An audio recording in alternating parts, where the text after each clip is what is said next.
నమస్తే, నేను మీ సతీష్. వరప్రసాద్ శిరోమండనం కేసులో ఒక కీలక పరిణామం చోటు చేసుకుంది. హైకోర్టు అయితే కనుక ఒక సంచలనమైనటువంటి చారిత్రాత్మక తీర్పునిచ్చినట్లుగా అయితే కనిపిస్తూ ఉంది. ముఖ్యంగా 4 ఏళ్లుగా కూడా విచారణకి ఎక్కడా కూడా నోచుకున్నటువంటి ఈ కేసులో ఈ రోజున హైకోర్టు ఇచ్చినటువంటి తీర్పుని ఎలా అర్థం చేసుకోవచ్చు, మరి ఈ అంశం జగన్మోహన్ రెడ్డి ప్రభుత్వానికి ఏ విధమైనటువంటి సమాధానంగా అర్థం చేసుకోవచ్చు అనేటువంటి అంశాలు మనతో చర్చించేందుకు సీనియర్ జర్నలిస్ట్ దుర్గా కుమార్ గారు ఉన్నారు. సార్ నమస్తే. నమస్కారం సతీష్ గారు, మన వీక్షకులు కూడా నమస్కారం. సార్, ముఖ్యంగా వరప్రసాద్ అనేటువంటి ఒక దళిత యువకుడు జగన్మోహన్ రెడ్డి ప్రభుత్వం చేస్తున్నటువంటి ఈ ఇసుక దోపిడీ పైన గళం ఎత్తాడని చెప్పేసి శిరోమండనం చేసి ఘోరంగా అవమానించినటువంటి పరిస్థితి. అయితే ఆ అంశంలో రాష్ట్రపతి స్పందించినా కూడా ఇప్పటి వరకు ఎక్కడ చర్యలు కనిపించలేదు. మరి హైకోర్టులో కూడా విచారణ ఎక్కడ ముందుకు సాగని పరిస్థితి 4 ఏళ్ల నుంచి. ఈరోజు హైకోర్టులో ఏదైతే నిందితులు వేసినటువంటి క్వాష్ పిటిషన్ని కొట్టేస్తూ హైకోర్టు ఇచ్చినటువంటి తీర్పుని ఎలా అర్థం చేసుకోవచ్చు? అంటే అసలు వైఎస్ఆర్సీపీ ప్రభుత్వం అధికారంలోకి వచ్చిన దగ్గర నుంచి కూడా దళితుల మీద విపరీతమైనటువంటి దాడులు జరుగుతున్నాయండి. అందులో భాగంగానే ఇది వరప్రసాద్ కూడా. ఆ వరప్రసాద్ చేసిన తప్పు ఏం లేదు, నేరం అంతకన్నా లేదు. గ్రామంలో ఇసుక అక్రమ ఇసుక ట్రాన్స్పోర్ట్ అవుతుందని చెప్పి అతను దాని మీద విమర్శించేటప్పటికి ఎవరైతే వైఎస్ఆర్సీపీ నాయకులు ఇసుక దందాలో ఉన్నారో ఆ ఇసుక కుంభకోణం వెనుకున్న వాళ్ళు పోలీసులు కలిపి చేసిన కార్యక్రమం సీతానగరం పోలీస్ స్టేషన్లో జరిగిందండి. శిరోమండనాన్ని ప్రోత్సహించిందేమో వైఎస్ఆర్సీపీ నాయకులు, చేయించిందేమో సీతానగరం పోలీసులు అండి. ఇది అప్పట్లో దేశవ్యాప్తంగా సంచలనంగా కలిగించింది. ఇది శిరోమండనం అనేది ఆత్మగౌరవ సమస్య అండి. మరీ ముఖ్యంగా దళితుల మీద అంతకుముందు కూడా దాడులు జరుగుతూ ఉన్న క్రమంలో జేఏసీ నాయకులు దీని మీద తీవ్రంగా స్పందించారు. అయినా కూడా ప్రభుత్వం ఏ విధమైనటువంటి చర్య కూడా తీసుకోలేదండి. ఇది చిలికి గాలివాన అయింది అన్నట్టు అసలు ప్రభుత్వం ఇప్పుడు చేసిందే పోలీసులు. దాని మీద న్యాయస్థానాలు, హైకోర్టు కూడా దీని మీద చర్య తీసుకోమని చెప్పినా కూడా పోలీసులు ఏ విధంగా కూడా స్పందించాలి. అప్పుడు వాళ్ళు ఉరిశిక్ష విధించుకోలేరు కదా, దాన్ని పక్కన పెట్టేశారు. దాన్ని ఏ విధంగా ముందుకు రానట్టు ఇంతలోకి ఎవరైతే ఈ బాధ్యులు ఉన్నారో దీనికి వాళ్ళు మేము తప్పు చేయలేదు, ఈ క్వాష్ పిటిషన్ వేశారు హైకోర్టులో. అసలు క్వాష్ పిటిషన్ కూడా విచారణకు కూడా రాలా.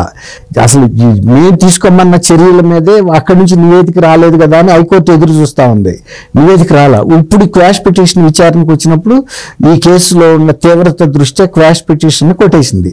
దీని మీద సమగ్రమైన విచారణ జరిపి మళ్ళీ మాకు రిపోర్ట్ ఇవ్వమని మళ్ళీ ఫ్రెష్గా ఆదేశాలు చేసింది. ఇందులో పెద్ద కొసమెరుపు ఏంటంటే రామ్నాథ్ కోవింద్ గారు రాష్ట్రపతిగా ఉన్నప్పుడు కూడా ఇది రాష్ట్రపతి దృష్టికి వెళ్ళిందండి. ఆయన కూడా దాని మీద రాష్ట్రపతి కార్యాలయం స్పందించి ఆంధ్రప్రదేశ్ పోలీసుల్ని దీని మీద ఎంక్వైరీ జరపమని జనార్దన్ బాబు అని ఒక అసిస్టెంట్ సెక్రటరీని విచారణ అధికారిగా నియమించి ఈ వరప్రసాద్ ఎవరైతే బాధితుడు ఉన్నాడో అతనికి వెళ్ళి కలవమన్నారు. కానీ కలిసినా జరిగింది ఏం మేలు జరగలేదు. కనీసం ఆ ఎస్ఐ కానీ అక్కడ ఉండే పోలీసులు కానీ ఎవరిని కూడా సస్పెండ్ చేయటం కానీ వాళ్ళ మీద డిపార్ట్మెంట్లో ఎంక్వైరీ చేయటం కానీ లేకపోతే కేసే పెట్టాలండి. ఇప్పుడు దీని మీద జేఏసీ నాయకులు, దళిత జేఏసీ నాయకులు కూడా ఎంత ఉద్యమం చేసినా ఏమీ చేయలేకపోయామనే నిందన ఎదుర్కోవాల్సి వచ్చింది వాళ్ళు దళితుల నుంచి. ఎందుకు మీరు ఉన్నది ఇన్ని దౌర్జన్యాలు జరుగుతున్నా కూడా మీరు ఏం ఆపలేకపోయారని. అప్పుడే వాళ్ళు దీన్ని అక్కడికి రిప్రజెంటేషన్ చేశారు రాష్ట్రపతి కార్యాలయానికి. కనీసం ఆయన కూడా దళితుడు కాబట్టి దీని మీద స్పందించి ఇస్తే ఆ స్పందన కన్నా కనీసం ప్రభుత్వం కదలికలో వస్తుందని. కానీ ఆ ప్రభుత్వానికి వాళ్ళు రాసినా కూడా సిఎస్కి, డీజీపీకి అందరికీ రాశారు. బాధ్యులైన అధికారులందరికీ, ఉన్నతాధికారులకి, ప్రభుత్వానికి కూడా రాశారు. ఏ చర్య తీసుకున్నారో మళ్ళీ రాష్ట్రపతి భవన్కి చెప్పమన్నారు. కానీ ఏమి స్పందించలా.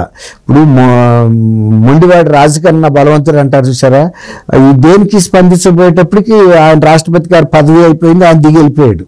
ఈ జేఏసీ నాయకులు ఇంతలోకి ఇంకా కొత్త కేసులు వస్తున్నాయి, దీని మీద సేమ్ ఉద్యమాలు చేస్తూ వచ్చారు. ఫలితం వచ్చిందా రాలేదా అనేది అది వేరే మాట. ఇప్పటికీ జేఏసీ నాయకులు దళితుల నుంచి ఎదుర్కొంటుంది ఏంటంటే ఈ వైఎస్ఆర్సీపీ ప్రభుత్వాన్ని వీళ్ళు ఏమి చేయలేకపోయారు. ఎన్ని దళితుల మీద ఎన్ని దాడులు జరిగినా, దాష్టికాలు జరిగినా, అత్యాచారాలు జరిగినా ఎక్కడ చర్యలు తీసుకున్న దాఖలాలు లేవు, ఆశ లేదు. కాబట్టి జేఏసీ నాయకులు కూడా వాళ్ళతో కుమ్మక్కయ్యారా అనే మాట కూడా వాళ్ళు నిందపడాల్సి వచ్చింది. నిజానికి దళిత జేఏసీ నేతలు ఇందులో కుమ్మక్కైన అంశం ఏం లేదండి. కాకపోతే వాళ్ళు ఎంత పోరాటం చేసినా వాళ్ళ గోడు వినే పరిస్థితిలో ప్రభుత్వం లేదు. ప్రభుత్వం ఏంటంటే నేను 175 సీట్లు గెలిచే దమ్ము మాకుంది కాబట్టి ఎవరిని మేము కేర్ చేయాల్సిన అవసరం లేదు, ఏ రాష్ట్రపతి భవన్కి కానీ ఏ గౌరవ న్యాయస్థానానికి కానీ మేము సమాధానం చెప్పాల్సిన అవసరం లేదనే ఒక అతి విశ్వాసంలో ఉంది. ఆ కార్యక్రమం అంత పరిస్థితుల్లో జేఏసీ నాయకులు మాత్రం ఏం చేయగలుగుతారండి? ఒకసారి ఇస్తారు, 2 సార్లు రిప్రజెంటేషన్ ఇస్తారు, డీజీపీ గారిని కలిశారు, లేకపోతే చీఫ్ సెక్రటరీని కలిశారు, లేకపోతే మంత్రులు కలుస్తున్నారు. మంత్రులకి తెలుసు కదండి, ఇప్పుడు శ్రీకాకుళం జిల్లా నుంచి వెళ్ళిన వాళ్ళని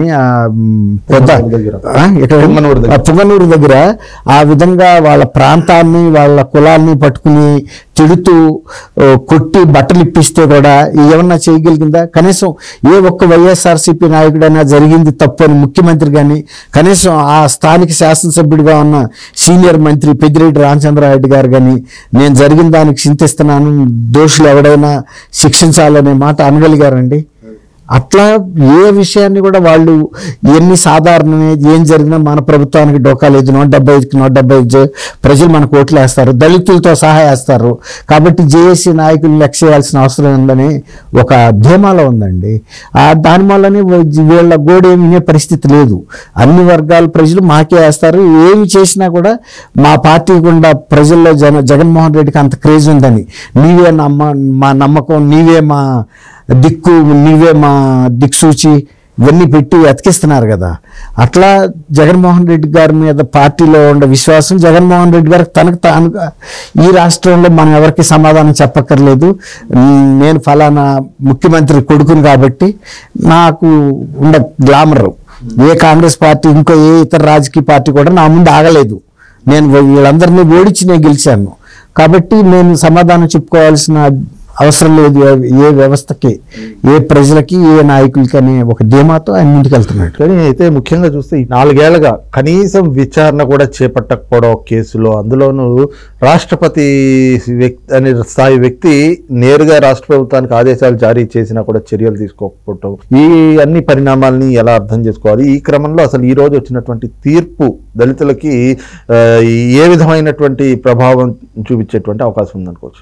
ఒక స్ట్రైట్ గా చెప్పాలంటే justice delayed is justice denied అనే సామెత ఉంది కదండి. న్యాయం కనుక ఆలస్యం జరిగితే న్యాయం తిరస్కరించినట్టే అనే ఒక ఆంగ్ల సామెత సూక్తి ఉంది. అట్లాగే ఇప్పుడు ఈ ప్రభుత్వం కూడా దిగిపోతుందండి. దిగిపోయిన తర్వాత ఇప్పుడు టైం కూడా ఇప్పుడు అతను ఎన్ని సంవత్సరాల నుంచి అతను ఆత్మగౌరవంతో మౌన పోరాటం చేస్తున్నాడు కదా, మనోవ్యధతో. అట్లాగే ఈ వైఎస్ఆర్ దళిత నాయకులు కూడా వ్యధపడుతున్నారు, మనం ఏమి చేయలేకపోయామే అనేది. కాబట్టి ఎప్పుడైనా కూడా వెంటనే జరిగే న్యాయానికి ఒక విలువ ఉంటుంది. కానీ ఇప్పుడు అతను ఎటాగు దిగిపోతున్నాడు రేపు పదవి, దీన్ని ఎవరు పట్టించుకుంటారనే ఒక ఇది వచ్చేసింది ప్రజల్లో. కాబట్టి జస్టిస్ డిలేడ్ ఈజ్ డినైడ్ కింద లెక్కండి. ఇంకొక చిన్న విషయం చెప్పాలి ఏంటంటే ముగింపులో, 5 సంవత్సరాల నుంచి ఇలాంటి కేసే జగన్మోహన్ రెడ్డి గారి మీద హత్యా ప్రయత్నం కేసు అని పెడితే అది అక్రమ కేసే. అదే కనుక నిజమైతే జగన్మోహన్ రెడ్డి గారు కోర్టుకు వెళ్ళి సాక్ష్యం చెప్పాలి కదండి, ఈ వ్యక్తి నా మీద దాడి చేశాడని. ఆయన ముఖం చూడలేకపోతున్నాడు ఈయన, ఎందుకంటే అతను చేయలేదని అనుకోవాల్సి వస్తుంది. చేస్తే ఇదే వ్యక్తిని చెప్పాలి కదా. దాని మూలాన 5 సంవత్సరాల నుంచి బెయిల్ రాని కేసు కన్నా ఇదేమైనా ఎక్కువ కేసా? అది ఇదే ఇట్లాంటి కేసే కదండి.